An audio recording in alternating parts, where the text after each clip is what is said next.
Auzubillahiminash-shaytanir-rajeem. Bismillahir-rahmanir-rahim. Assalamu alaikum wa rahmatullah. Peace be upon you all. So we will continue our daily Ramadan dars or the lecture from the Holy Quran. So continuing on from yesterday, I'll read the verse of the Holy Quran again, so that we know what we are discussing about. أياما معدودات فمن كان منكم مريضا أو على سفر فعدة من أيام أخر وعلى الذين يطيقونه فدية طعام مسكين فمن تطوع خيرا فهو خير له وأن تصوموا خير لكم إن كنتم تعلمون. I've recited verse 185 of chapter 2 of the Holy Quran, and the translation is that the prescribed fasting is for a fixed number of days, but whoso amongst you is sick or is on a journey shall fast the same number of other days. And for those who are able to fast only with great difficulty is an expiation, the feeding of a poor man. And whoso performs a good work with willing obedience, it is better for him, and fasting is good for you if you only knew. So today we will discuss the next part of the verse, which is وَلَلَّذِينَ يُطِيقُونَهُ فِدْيَةٌ طَعَامُ مِسْكِينٍ.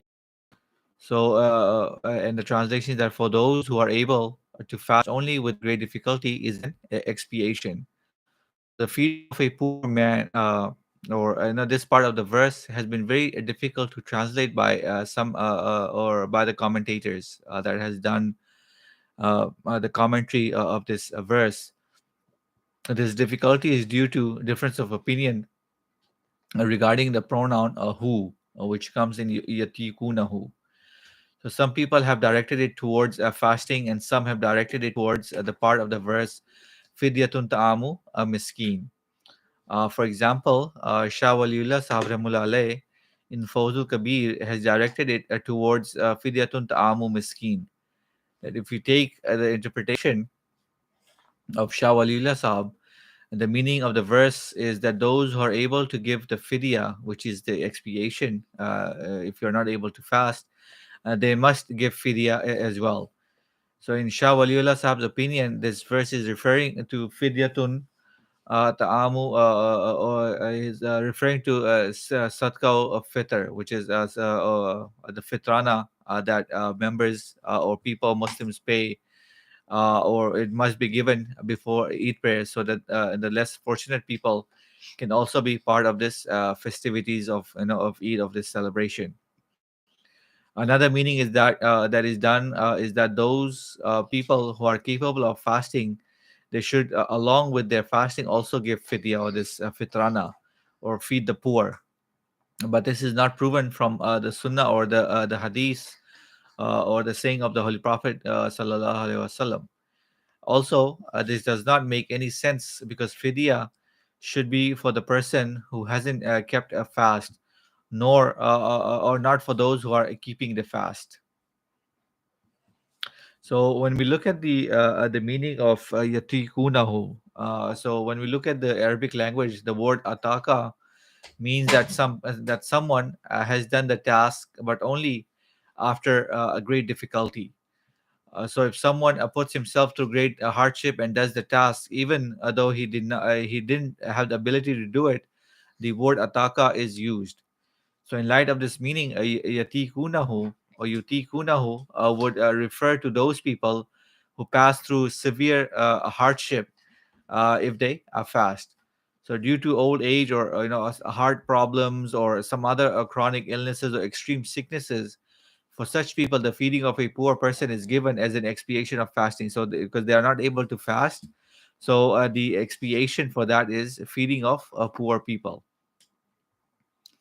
So, Hazrat Muslima Razil Anho, the second caliph of the Ahmadiyya Muslim community, has stated that another meaning of this verse, which Allah has shown to me, is that in yutikunahu, the pronoun who is directed towards fasting, and the meaning is that those people whose sickness is very severe or whose journey is very hard, they will keep their missed fast when their condition allows them to do so.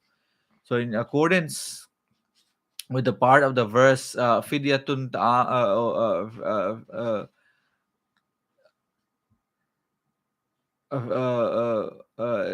according to this verse, but those for those people who missed their fast when when they were afflicted with less severe sickness or a journey which they could have easily done so.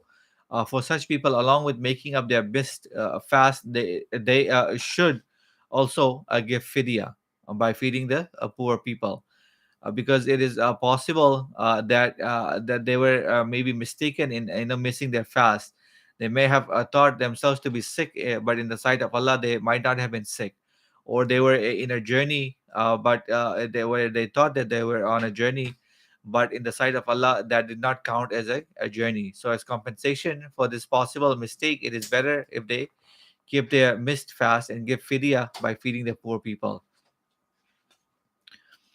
Lastly, Huzur says that even if we directed the pronoun who towards Fidyatu Ta'amun Miskin, the way Shah Waliullah Sahib has stated, then instead of referring this commandment of Sidqatul Fitrana or Fitr, the way he has done, we will refer it to Faman Kana Minkum Marizan or Ala Safarin Fiddatun Min Ayamin Okhar. So, meaning that will be that though the sick and the traveler can expiate their missed fast by keeping fast later on, but those who are able and have the capacity, they should also feed a poor person only if they have the ability to do so. So, by giving a fidya, it does not diminish the responsibility of keeping the missed fast. This is merely a way of missing or maintaining oneself as part of this blessed month. So when sickness and travel are coming in the way, this was the way of the promised Messiah, peace be upon him, that he would always give fidya and afterwards also kept the fast. And this was what he urged others to do so as well. And then the next part of the verse states that faman tatawwa khairan fahuwa khairul lahu, that whoso performs a good work with willing obedience is better for him. So the word tatawwa, according to the idiom, meaning to do a non-obligatory thing with a voluntary basis. So Imam Raghib has accepted this meaning. So the meaning of this part of the verse would be that whosoever does good deeds or righteous deeds voluntarily, that would be such a better that would be better for him as well. Meaning the command for fasting and feeding the poor has been given, but whosoever have the intention of gaining further blessings and wants to add their reward, they have a permission to do so. For example, if you are able to feed two poor person instead of one, then you should do so. Or if you are able to fast and also feed the poor people, poor person or people, then you should do that as well. Or if you are able to keep voluntary fast outside the month of Ramadan, then you should do this as well, and this would be much better for you, and you will get extra rewards for that. So these are all the ways gaining further blessings, which a believer can take part of according to his ability and his capacity. And then the last part of this verse states that "Wa anta sumu khairul lakum," and fasting is good for you if you only knew. Meaning that if you have a knowledge that you can understand how good keeping a fast is for you.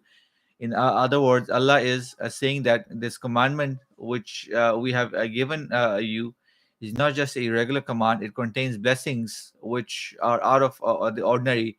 And this is why it is obligatory upon us, and that you listen to the command fully and keep your fast accordingly. So this was the meaning of this verse, that if you are able to fast, but if you're not able to fast, so what's the expiation and whatnot. So inshallah, we will continue on the lecture tomorrow as well. So Allahumma salli ala Muhammadin wa ala ali Muhammadin wa barik wa sallim innaka hamdun majid. Assalamu alaikum wa rahmatullahi wa barakatuhu.